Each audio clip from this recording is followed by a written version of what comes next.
Guys आप सभी दोस्तों का बहुत बहुत स्वागत करते हैं हमारे YouTube चैनल में। आ चुके हैं फिर से एक और न्यू वीडियो लेकर। आइए जानते हैं आज के क्लास में हमें क्या कुछ नया सीखने को मिलता है।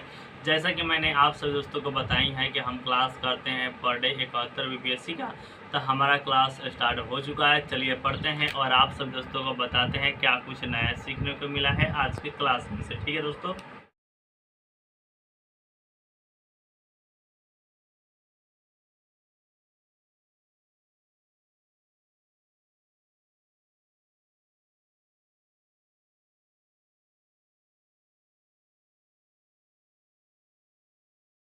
जैसा कि मैंने आप सभी दोस्तों को बताया था कि हम क्लास कर रहे थे 71 BPSC में। क्लास नंबर आज है 32। जी हाँ दोस्तों, स्टडी ब्लॉग 32 में आप सभी दोस्तों को स्वागत है। हमारा क्लास समाप्त हो चुका है। अब बात करना है, आप सभी दोस्तों को बताना है क्या कुछ आज की क्लास से हमें सीखने को मिला है दोस्तों। ठीक है, तो आज की क्लास की शुरुआत होती है दोस्तों राष्ट्रीय आय के प्रकार। जी हाँ दोस्तों, आय के प्रकार, टाइप्स ऑफ इनकम। ठीक है, तो इनकम में पहला नंबर पर बात आता है राष्ट्रीय आय। जी हाँ दोस्तों, राष्ट्रीय आय में थोड़ा सा पढ़ाई हुआ है जिसे कहते हैं NNPFC को ही हम राष्ट्रीय आय कहते हैं। मैंने आप सब दोस्तों को पिछले वाले वीडियो में बता ही दिया है।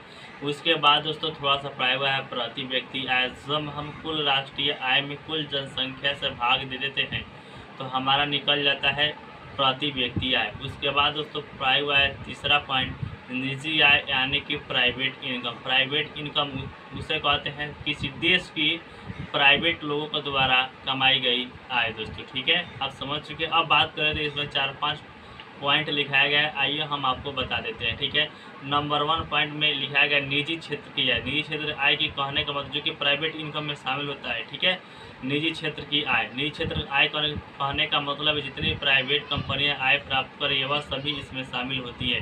दूसरा नंबर पर आता है NFIA। कहने का मतलब है कि कितना पैसा यहाँ से गया और इतना पैसा उधर से आया, उसे NFIA में कहते हैं, व्यक्तियों के द्वारा। मैंने आपको बता ही दिया। तीसरा होता है शेष विश्व से प्राप्त शुद्ध प्रदत्त आय। इसमें क्या शामिल होता है, जो भारतीय लोग विदेश में काम कर रहे हैं वहाँ से पैसा लेकर आ रहे हैं और जो विदेशी भारत में काम कर रहे हैं यहाँ से पैसा भेज रहे हैं, इसको घटा दिया जाए तो हमारा निकल जाता है शेष विश्व से प्राप्त आय। ठीक है, चौथे नंबर में इसी में पॉइंट में लिखाया गया है सरकार से प्रदत्त वर्तमान हस्तांतरण। जो हमें ओल्ड एज पेंशन मिलता है, वृद्धावस्था पेंशन हो गया, सब्सिडी हो गया, या जो हमें स्कॉलरशिप मिलता है वह सभी इसमें शामिल होता है। ठीक है, उसके बाद एक और लिखाया गया राष्ट्रीय ऋणों से प्राप्त है। जो सरकार बॉन्ड जारी करती है तो उसमें हम लोग निवेश करते हैं, जो हमें पैसा मिलता है वह भी शामिल होता है किसमें, निजी आय यानी कि प्राइवेट इनकम में। आप समझ चुके प्राइवेट इनकम क्या है।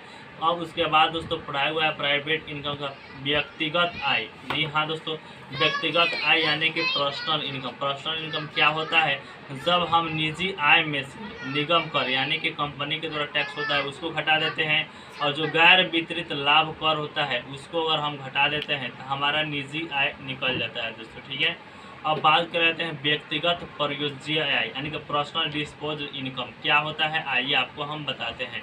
जब हम व्यक्तिगत आय में से प्रत्यक्ष कर यानी कि इनकम टैक्स को हम घटा देते हैं, साथ ही साथ जो गैर कर भुगतान है उसको घटा देते, कहने का जो मिसलेनियस है, जो हम फी पर पैसा देते हैं, जो हम जुर्माना भरते हैं, अगर उसको घटा दिया जाए तो हमारा व्यक्तिगत परियोज्य आय निकल जाता है दोस्तों। ठीक है, किसी भी देश के जीवन स्तर को मापने के लिए व्यक्तिगत परियोज्य आय बेहतर होता है दोस्तों। ठीक है, उसके बाद दोस्तों पढ़ाया हुआ है एक और नया टॉपिक जिसे कहते हैं राष्ट्रीय आय में क्या शामिल नहीं होगा। आइए जानते हैं।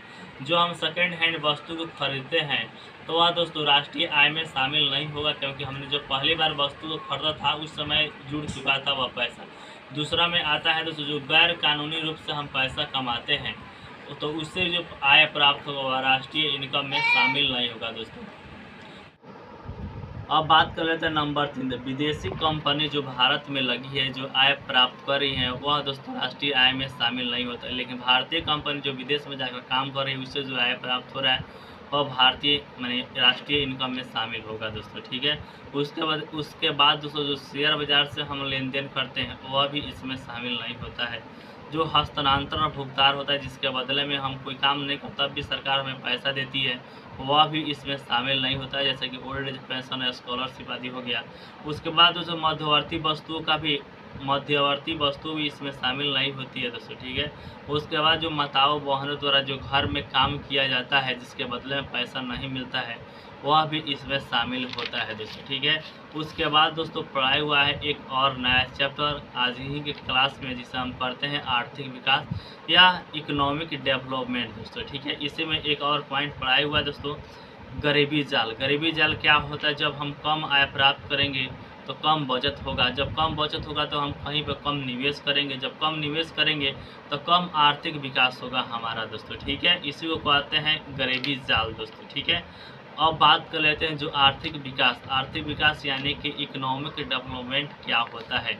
तो इकोनॉमिक डेवलपमेंट उसे कहते हैं जब समाज की भौतिक भलाई में जो निरंतर सुधार होता है उसे हम कहते हैं इकोनॉमिक डेवलपमेंट दोस्तों, ठीक है।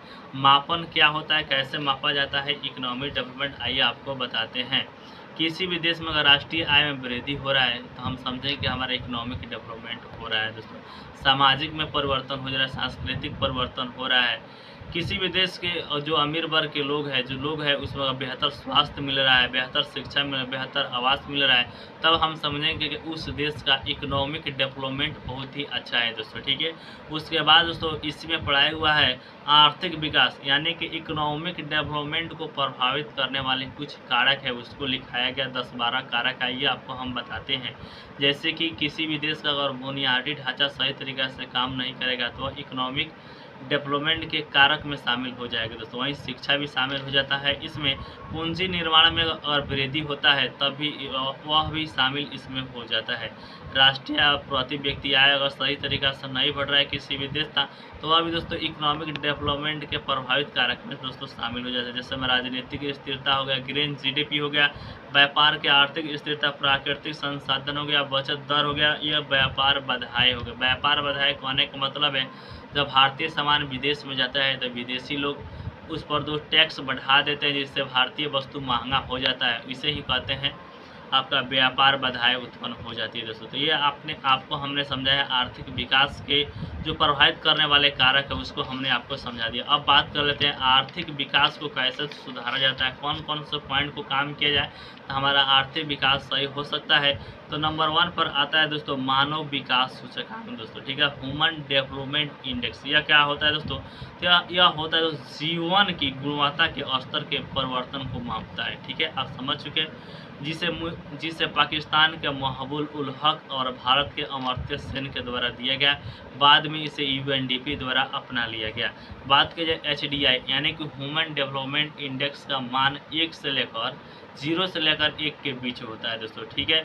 000 से लेकर 0.499 तक की बात की जाए तो यह निम्न स्तर का एचडीआई हो गया। वहीं बात की जाए 0.500 से लेकर 799 तक मान लिया जाता है मध्य एचडीआई में आ जाता है दोस्तों। वहीं 800 से लेकर 1 तक की बात की जाए तो हमारा हाई एचडीआई में चला जाता है दोस्तों, ठीक है। बात की जाए भारत में एचडीआई कैसे निकाला जाता है तो इसे निकालने का आसान तरीका है। जैसे कि जो 25 वर्ष से कम यानी कि जो स्कूली शिक्षा में जो अपेक्षित बचत है, कहने का मतलब जो 25 वर्ष से कम के युवा है कितने समय तक स्कूल में टिकते हैं उसके आधार पर भी निकाला जाता है। एक और होता है तो जो प्राइमरी यानी कि स्कूली शिक्षा में यानी कि मध्य विद्यालय सरकारी विद्यालय में कितने % बच्चा कितना दिन तक उपस्थित रहता है उसके हिसाब से भी निकाला जाता है दोस्तों, ठीक है।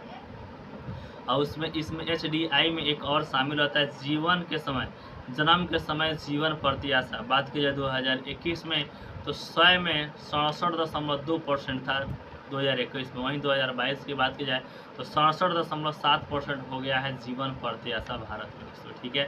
उसके बाद दूसरा इसी में सुधार किया जाए ग्रहों का दबाव समायोजित यानी कि पीएचडीआई को अगर सुधार बेहतर कर दिया जाए तब भी हमारा दोस्तों इकोनॉमिक डेवलपमेंट अच्छा हो जाएगा दोस्तों, ठीक है। तो यह क्या होता है तो यह किसी भी देश जो कार्बन उत्सर्जन होता है तो उसको अगर कम कर दिया जाए तब हमारा एचडीआई बढ़ता है दोस्तों, ठीक है।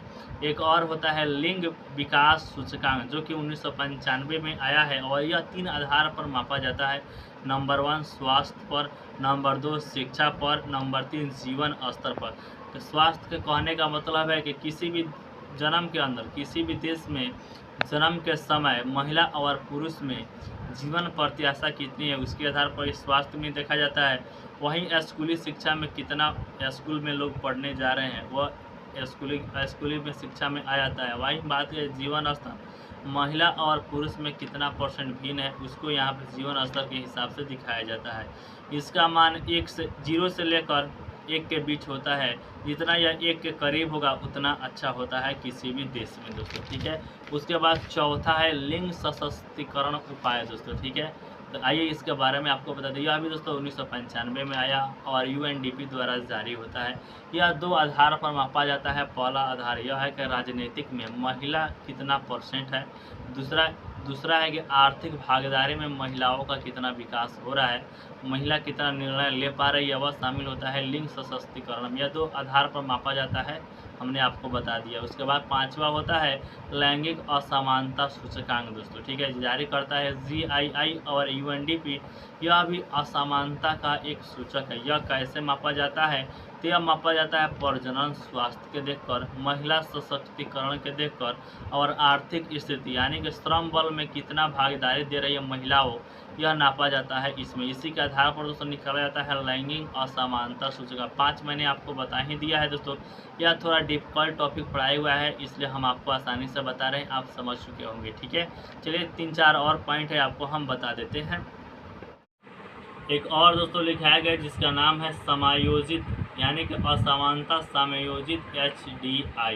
यह 2010 में आया और ह्यूमन डेवलपमेंट इंडेक्स के हानि को प्रतिशत में बताता है दोस्तों, ठीक है। एक और 7वां में होता है लिंग सामाजिक मापदंड। यह 4 आयाम से मापा जाता है।